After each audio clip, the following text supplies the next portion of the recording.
Today, again, we'll be telling you about our work directing the biointerface of polyelectrolyte nanocomplexes to treat bacterial biofilm infections. But first, just wanted to start by acknowledging that UCSF is located on the traditional lands of the Ramaytush Ohlone people, and UCSF and myself pay respect to the Ohlone elders who call that land their home. And then today, my current lab, as well as where we are right now, is the UBC Point Grey campus is located on the traditional, ancestral, and unceded territory of the Musqueam people. And so the project that I'll tell you about today is really focused on addressing this global health crisis of antimicrobial resistance, where antimicrobial resistant rates are rising rapidly across antibiotic classes and is recognized by the World Health Organization as a dire threat to human health. And one of the main mechanisms by which bacteria develop resistance is by living and growing within these bacterial biofilm communities, where bacteria encase themselves within a dynamic biological hydrogel composed of polysaccharides, extracellular DNA, and protein fibrils. And you can gain an appreciation for the nanostructured architecture of this biofilm here, shown in red, and how it occupies, estimates say that it occupies up to 90% of the mass of a given biofilm. And this biofilm matrix poses significant barriers to effective antibiotic penetration and targeted delivery to their bacteria. And so these biofilms can have over 1,000 times resistant rates to antibiotics when compared to free-floating or planktonic bacterial counterparts, and they're estimated to occur in over 80% of human infections, including cystic fibrosis lung infections, which are particularly difficult to treat in the clinic and was a focus of my research at UCSF. And so we were very interested in developing new classes of drug carriers that can interface with our target biological system. And so by designing the physicochemical properties of these materials, such as their surface chemistries, their morphologies, or by installing dynamic functionalities, we can guide that biointerface to overcome biological barriers to delivery and enable more targeted approaches. Simultaneously, we can encapsulate combinations of antimicrobials that can work together synergistically to overcome mechanisms of resistance and increase drug potency. And so to treat cystic fibrosis lung infections, and specifically Pseudomonas aeruginosa infections, which are particularly prevalent within the clinic, we turn to the combination antimicrobials of tobramycin and silver nanoparticles. Tobramycin is a commonly prescribed aminoglycoside antibiotic to treat pseudomonal lung infections, and silver nanoparticles are an emerging class of antimicrobial material that function through a variety of different antimicrobial mechanisms, including the ability to prevent and disrupt biofilm formation. And importantly, these two antimicrobials have been previously shown to work together synergistically to overcome Pseudomonas biofilm mechanisms of resistance.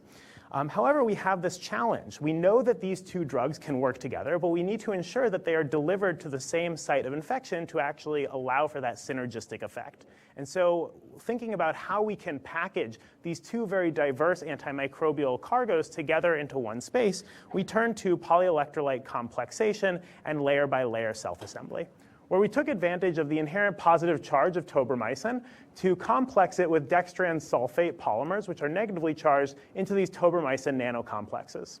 Simultaneously, we can take silver nanoparticles and coat them with positively charged and bioadhesive trimethylchitosan polymers to form positively charged silver nanoparticles that can then form a layered shell on the surface of these nanocomplexes. By tuning the ratios of tobramycin to dextran sulfate, as well as trimethylchitosan to silver nanoparticles, we can adjust both the size of these particles as well as their surface chemistries while maintaining very high encapsulation efficiencies of both tobramycin and silver nanoparticles. And so we eventually settled on two different formulations, both of the same size of about 200 nanometers in diameter, which matches the reported porosity of this biofilm matrix. So we hypothesized that these particles could move through the biofilm, but that size regime would allow for increased interaction with the biofilm matrix components. And so we varied, instead of the size, the charge of these materials, so one formulation being negatively charged and one formulation being positively charged, with the hypothesis that because the biofilm is composed of negatively charged biomolecules like polysaccharides and extracellular DNA, the positive charge of these nanocomplexes would increase their interaction with the biofilm matrix and improve delivery efficacies. And so once we had these formulations in hand, we tested their antimicrobial activity in vitro against Pseudomonas aeruginosa biofilm models. And you can see within our biofilm model that both tobramycin and silver nanoparticles are ineffective to eradicate these biofilms. These biofilms have this antibiotic resistance properties. And you can observe that through the imaging here. There's confocal microscopy imaging, where live bacteria is shown in green and dead bacteria are shown in magenta. When we have both either of our nanocomplexes of either negative or positive charge, we see a disruption to the biofilm architecture and the general structure of the biomass, leading to an almost 50% reduction in the biomass of these biofilms. But it's only our positively charged nanocomplex formulation that's able to both disrupt the biofilm structure and nearly completely eradicate the bacteria, as shown in the live-dead imaging ratios.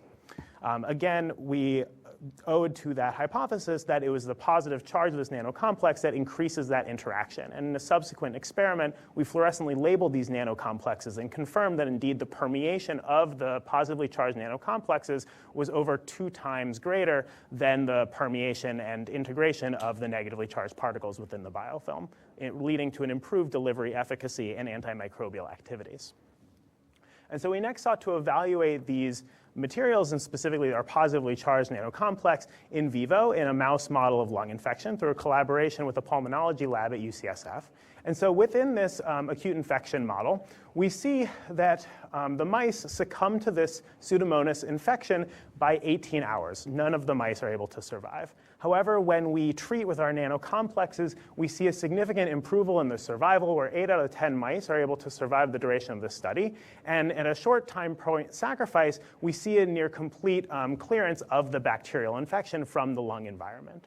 Because we're able to treat and clear these lung infections, we see a significant reduction in inflammation as measured by total protein levels in the lung, as well as a reduction in the temperature, or a decrease in the temperature reduction in the mice, and improved alveolar structure and reduced inflammatory environment within the lungs within our nanocomplex when compared to both tobramycin and PBS controls.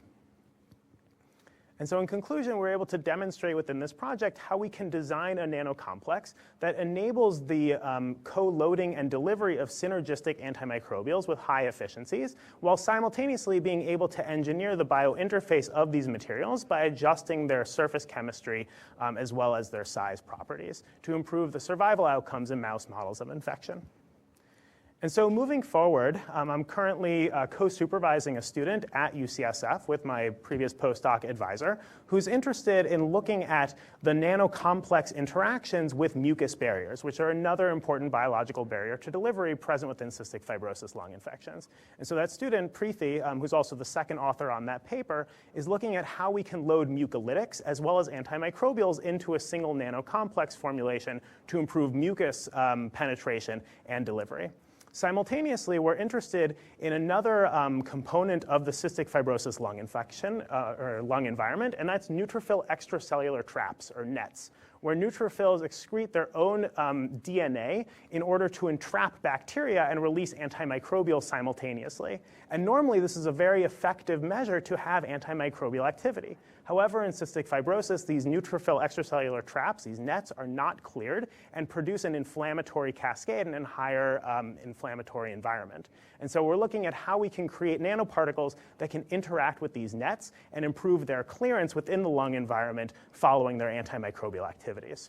Here at UBC, we're taking actually a different approach to these NETs and are actually taking inspiration from them to design synthetic NET-inspired nanocomplexes that, in response to a bacterial signal such as a low pH environment, these nanocomplexes can swell in size, entrap bacteria, and release antimicrobials using this bacterial trigger.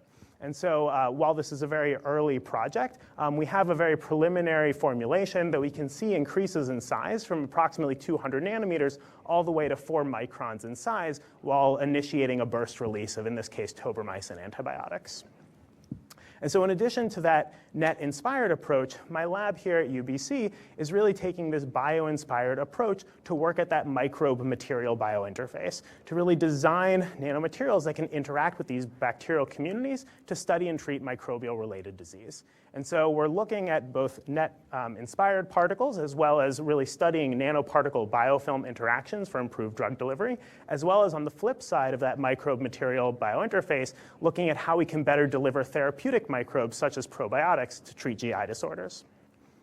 And so with that, I'd like to thank members of the Desai lab, particularly Professor Tejal Desai, who is my postdoctoral advisor at UCSF, and Preethi Raghavan, who is the second author on that paper and is still working with me on some of those net nanoparticle interactions, as well as the rest of my lab here at UBC. And lastly, I'd be more than happy to take any questions you might have, and thank you for your attention.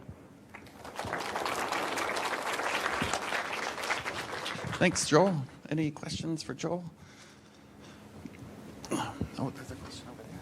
Oh, yes. Yeah. You said you were aiming for 200 nanometers because that's for the use of your biofilm. I was wondering if you ever tried different sizes to see if that had an effect? That's something that we're interested in. So the reported porosity of the biofilm, that actually depends on the bacteria. Obviously, there's more complicated than just that general statement.